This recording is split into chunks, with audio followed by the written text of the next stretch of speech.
உட்காந்துட்டீங்களா?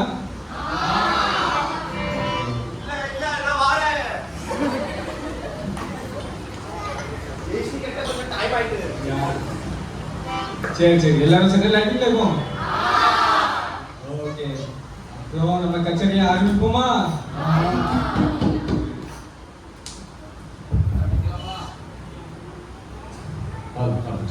Okay, அப்புறம் நம்ம வந்த மக்களுக்கு முதல்ல ஒரு மந்திரத்தை வணக்கத்தை போட்டு ஆரம்பிப்போமா? ஓகே,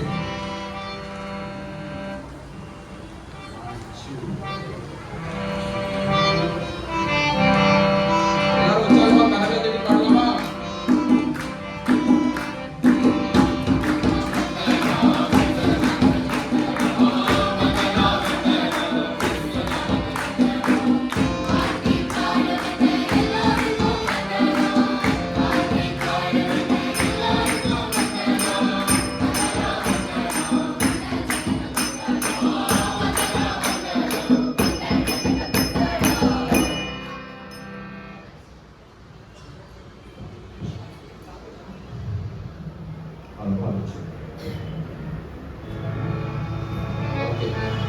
சரி, எனக்கு ஒரு கேள்வி இருக்குது. நம்ம எல்லா வருஷமும் கேரல் சர்வீஸ்க்கும் கிறிஸ்மஸ்க்கும் பாட்டாதான் படிக்கிறோம். அதுவும் கொயர்ல 4 பாட்டு படிக்காங்க. இப்ப நம்மளும் குடும்பம் குடும்பமா வந்து பாட்டு பாடுறோம். இந்த கிறிஸ்மஸ்க்கும் பாட்டுக்கும் என்னப்பா சம்பந்தம்? ஓஹோ, நல்ல கேள்வி. அதாவது அந்த காலத்துல மெய்ப்பர்களுக்கு நற்செய்தியை சொல்றதுக்கு கேப்ரியல்னு ஒரு தூதர் வந்தாரு. அவர் கூட ஒரு பெரிய சேனை திரள் மாதிரி நிறைய தேவதூதர்கள் வந்து பாட்டு வழியால நற்செய்தியை சொன்னாங்க. அதனாலதான் நம்ம கேரல் சர்வீஸ்னாலும் கிறிஸ்மஸ்னாலும் பாட்டா படிக்கிறோம். அதே பாட்டு மூலமா நம்மளும் மக்களுக்கு நற்செய்தியை கொண்டு போய் சேர்க்கிறோம். இதுதான் கிறிஸ்மஸுக்கும் கேரலுக்கும் பாட்டுக்குள்ளான சம்பந்தம். புரிஞ்சுச்சா? அப்படின்னா அந்த காலத்துல அந்த பக்தர்கள் பாட்ட மாதிரி ஒரு பாட்டை பாடிடுவோமா?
அந்த காலத்துல நம்ம மேய்ப்பர்களுக்கு நற்செய்தியை தெரிவிக்கிறதுக்கு தேவதூதர்கள் வந்து தோன்றின மாதிரி சாஸ்திரிகளுக்கும் அவர்களுக்கு யூதர்களின் ராஜா தெரிந்திருக்கிறாருன்னு இந்த நட்சத்திரத்தை வச்சுதான் கண்டுபிடிச்சாங்க.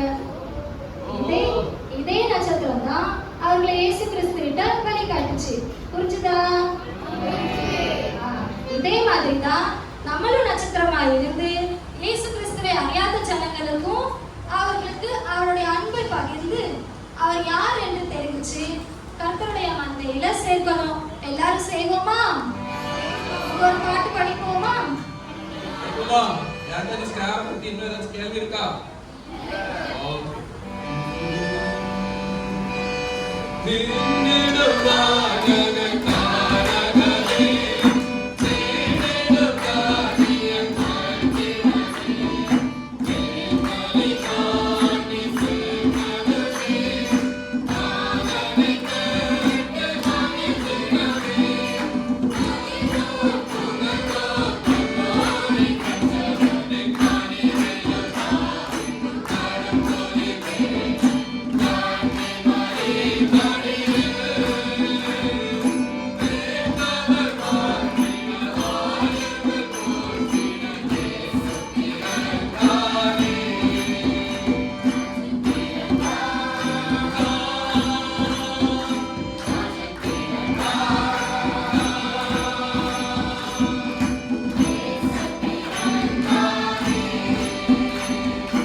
ஒரு கேள்வி இருக்கும் போ. கேளு கேளு. இயேசு கிறிஸ்து எங்க பிறந்தாரு, யாருக்காக பிறந்தாரு, அதான் நம்ம மக்களுக்கு சொல்ல முடியுமா? நான் சொல்றேன் ஜெயலலிதா. அந்த நட்சத்திரம் 3 சாஸ்திரிகளையும் பெத்லகேம் என்ற நகருக்கு கொண்டு போய் சேர்த்துச்சு. அந்த இடத்துல தான் ஏசப்பா பிறந்தாங்க. ஏசப்பா யோசேப்பு மற்றும் மரியாளின் இடத்தில் பிறந்தாங்க. அது மட்டும் இல்ல, அவர் நமக்காக தான் பிறந்தாங்க. நம்ம எல்லாரையும் பாவத்துல இருந்து மீட்டெடுக்க தான் இந்த பூமியில மனுஷனாக வந்து அவதரிச்சாங்க. இப்போ உங்களுக்கு ஞாபகம் வந்துட்டா நீங்க படிச்சது சண்டே ஸ்கூல்ல. அப்படியே இதை ஒரு பாட்டாவே பாடிடலாமா?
பிரேமா, உன் கேள்விக்கு நான் பதில் சொல்றேன்.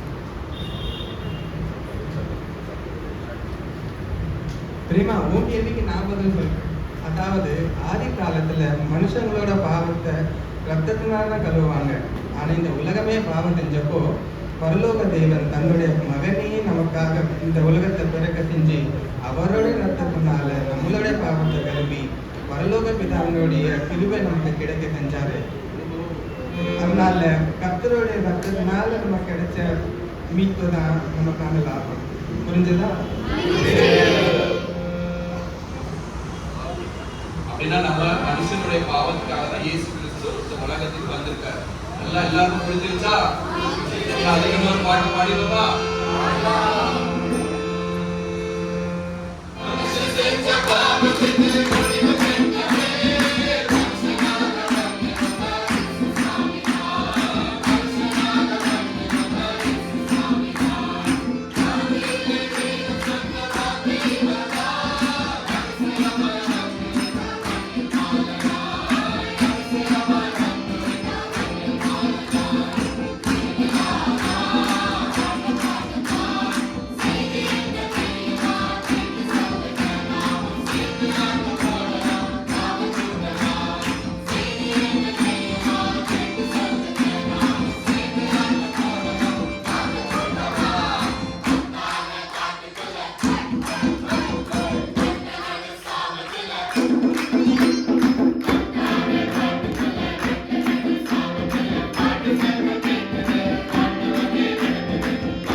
கரெக்டா கேட்டீங்க. செம்ம கேள்வி. ராஜிலிருந்து விடுதலை தானே, அப்புறம் எதுக்கு நம்ம வேகமா சர்ச்சுக்கலாம்? கரெக்ட் தானே? அது அப்படி இல்லை. கரெக்ட். ஆமா, சர்ச்சுக்கு ஏன் வரணும் அப்படின்னா, அதாவது அவர் நமக்காக ரத்தத்தை செஞ்சு நம்மளை மீட்டு எடுத்துட்டார். ஆனாலும் இந்த உலகத்துல இருக்கிற இருளிலிருந்து நம்மளை பாதுகாக்கிறதுக்கு அவர் நமக்கு மேல நம்மளுடைய வாழ்க்கையில நம்மளுக்கு தலைவரா இருந்தா மட்டும்தான் முடியும். அது நம்மளுடைய தனிப்பட்ட வாழ்வா இருந்தாலும் சரி, சபையா இருந்தாலும் சரி. அவர் நமக்கு தலைவரா இருந்துச்சுன்னா எல்லா இருளில இருந்து நம்மளை மீட்டு கொண்டு நம்ம அவருடைய அடைக்கலத்துல வாழலாம். இல்லட்டா நம்ம அவரை விட்டுட்டு தூரமா போனோம்னா அதே பாவத்துக்கு நம்மளும் விழ வேண்டியதான் மறுபடியும். புரிஞ்சுச்சா? ரெகுலரா எல்லாரும் சர்ச்சுக்கு வருவீங்களா? டைமுக்கு வருவீங்களா? அதுக்கு ஒரு பாட்டு பாடிடுவோமா?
நம்ம எல்லாருக்கும் கிறிஸ்துமஸ்னாலே நம்ம தமிழ் மக்களுக்கு ஞாபகம் ஒரு பாட்டை பாடி முடிச்சிடுவோமா?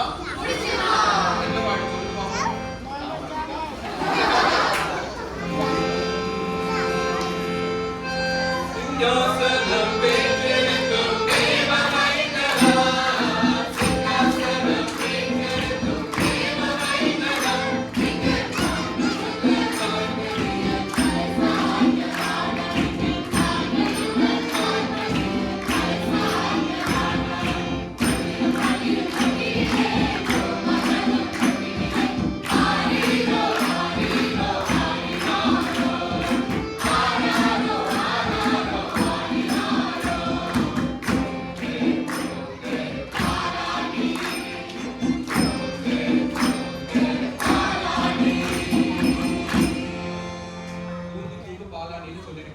நம்ம மக்களே அதுக்கு நம்மளே கிளம்பிடுவோமா?